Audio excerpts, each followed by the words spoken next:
欢迎收看频道 DH 娱乐新闻，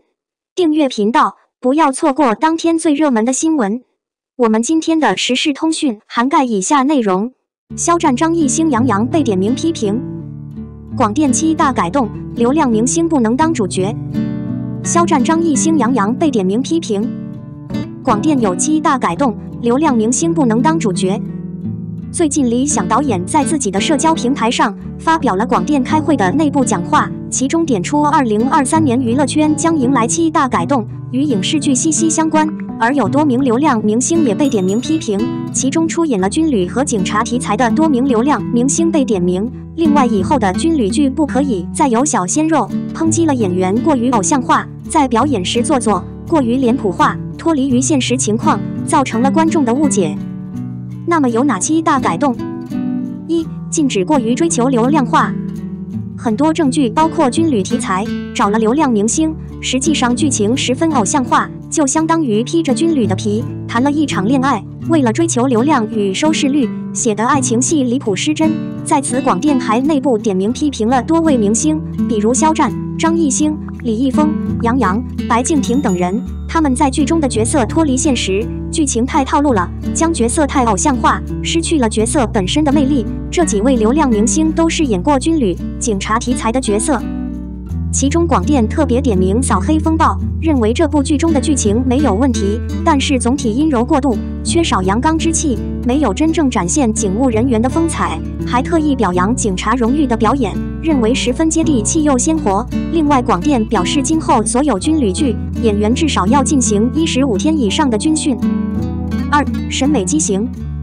很多影视剧中有一些演员已经病态整容，看上去一眼假，特别是警务、军旅题材中角色不能找动过脸的。另外，特别娘的形象也不可以，单改不可以，剧组不可以过度的化妆，将演员化成了假人，严重脱离正常人的审美。面部僵硬变形或五官夸张的演员也会影响到过审。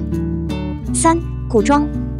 广电点名批评了《我是刘金凤》这部网剧，认为服化道要自查，起码有对应朝代的还度，可以从古代服饰中寻找灵感，但大体要符合史实，不能胡编乱造，不可以过度使用滤镜。在这里点名批评传家，过度磨皮到失真，特别是不能沾染到国外的风气，影响年轻人的妆造认知。4. 流量明星。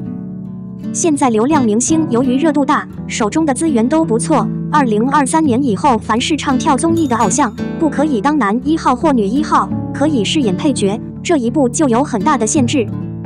所有的流量明星不能演重大传统的题材或者比较重要的角色，这些不会批。而流量明星的噩梦真的来了，前几年有眼力见的都早一步转型了，尽量去流量化。如今线上的流量明星，未来将何去何从？5. 现实。未来影视剧60%都要做现实主义，历史军旅题材不低于20%。点名表扬了东城梦魇的妆造，十分现实有美感，鼓励多拍现实的影视剧，但是当中底层不能过于不堪，像凤凰男掏空岳父家底，樊胜美被父母逼迫补贴兄弟，容易引发观众的焦虑。不能只让精英当主角，普通人当配角，不能让阶层的高低成为了陪衬的原因，不可以过度美化精英阶层。6. 不能丑化或过度商业化。现在贾平凹的高兴没有通过，因为底色太过灰暗了，普通底层人太过于丑化，还点名了人世间的编剧用了很多技巧改动，最后顺利播出了。这部剧虽然现实，但是底色也太悲凉灰暗了，获奖的小说谨慎拍摄，特别是情节过于悲凉的。另外，广告植入不能太商业化，像以前那种设计情节去烘托，专门写台词点名是不可以了，也不可以出现产品的特写镜头。7. 网剧。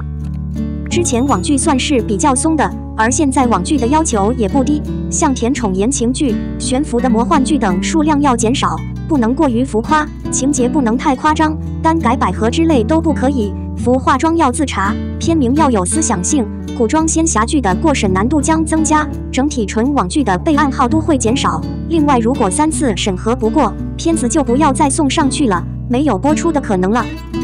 总体看起来，未来广电将主要力推正剧和现实题材，像古装传奇剧这一类有隐患的，以及仙侠类过于没有营养的，还有小言情类的偶像剧，数量会越来越少。而流量明星的发展其实很受限，只能尽量的去流量化，才能更长远的发展。另外被点名批评的流量明星，其实主要是编剧的剧情设置，他们从某些方面来说倒是也无辜。不过现在网上传出了很多不同版本的开会记录，真实的情况还有待考究。我们还是等正式的文件传达下来，相信影视剧会有更美好的明天。02理想导演报广电新要求，唱跳偶像不做男一女一，杨紫张艺兴被波及。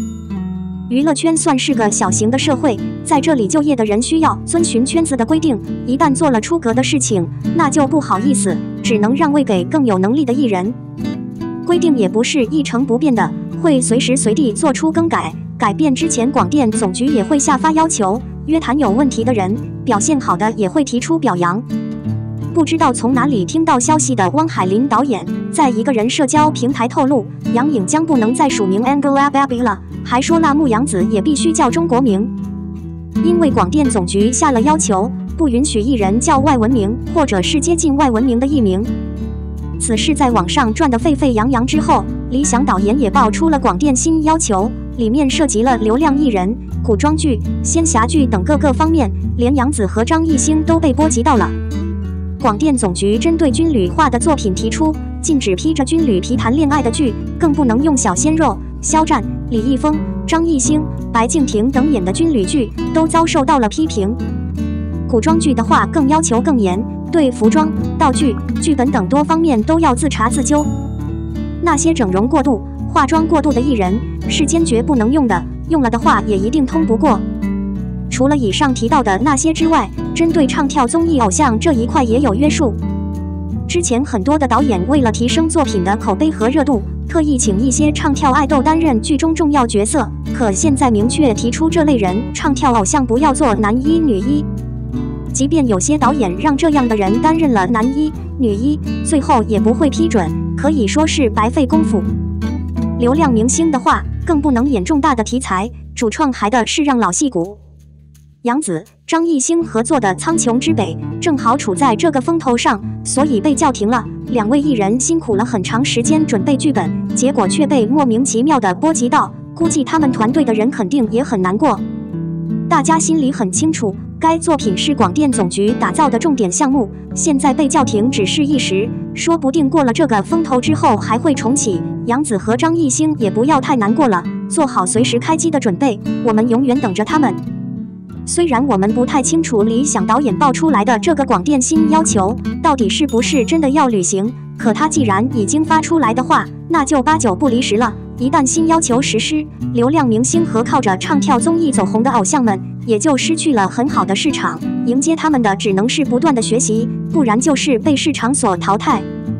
说句掏心窝的话，从选秀节目盛行，一年能诞生好几个男团、女团之后，娱乐圈就不再是实力派的天下，更多的是被这些流量爱豆占领了。